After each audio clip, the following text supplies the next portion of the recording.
Celebrate the moments of colors. KMT Silks, Perindalmanda, Kottakkal.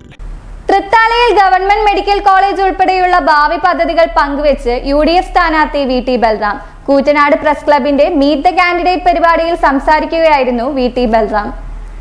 ഒരു താലൂക്ക് ആശുപത്രിയാണ്, പക്ഷെ താലൂക്ക് ആശുപത്രി നിലവാരത്തിലേക്ക് ഒരു ആശുപത്രിയെ കൂടി നമുക്ക് ഉയർത്താൻ സാധിക്കും. അതുപോലെ തന്നെ തൃത്താല ആശുപത്രിയെ CHC നിലവാരത്തിലേക്ക് ഉയർത്തി അവിടെ കിടത്തി ചികിത്സ ആരംഭിക്കും. ഇതിനൊക്കെ പോസ്റ്റ് ക്രിയേഷൻ അടക്കമുള്ള ഒരുപാട് കാര്യങ്ങൾ വേണ്ടതാണ്.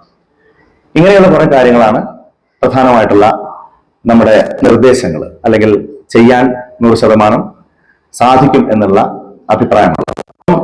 ഒരുപാട് കാലത്തെ ഇടപെടലിന്റെ ഭാഗമായിട്ടാണ് പരുതൂരിലെ 2 റെയിൽവേ ഓവർ ബ്രിഡ്ജുകൾ നിർമ്മിക്കും എന്ന് പറയുന്ന ഒരു ഉറപ്പിലേക്ക് ഗവൺമെന്റിനെ നമ്മൾ കൊണ്ടുവന്ന് എത്തിച്ചത്. കരിയന്നൂരിലും സുശീലപ്പടിയിലും റെയിൽവേ ഓവർ ബ്രിഡ്ജുകൾ എന്നത്, അത് എന്റെ ചരിത്രം ഞാൻ വിശദീകരിക്കുന്നില്ല. പക്ഷെ ഒരു ഘട്ടത്തിൽ ഈ 2 ഓവർ ബ്രിഡ്ജും സാങ്കേതിക കാരണം കൊണ്ട് പറ്റില്ല എന്ന് പറഞ്ഞ് ഗവൺമെന്റ് ഉത്തരവ് ഇറങ്ങിയിടത്തു നിന്നാണ് നമ്മൾ രണ്ടാമത് അതിനെ പൊക്കിയെടുത്ത് രണ്ടും ഒരുമിച്ച് നിർമ്മിക്കാം എന്ന് പറയുന്ന നിലയിലേക്ക് സർക്കാരിനെ കൊണ്ട് തന്നെ സമ്മതിപ്പിച്ചത്.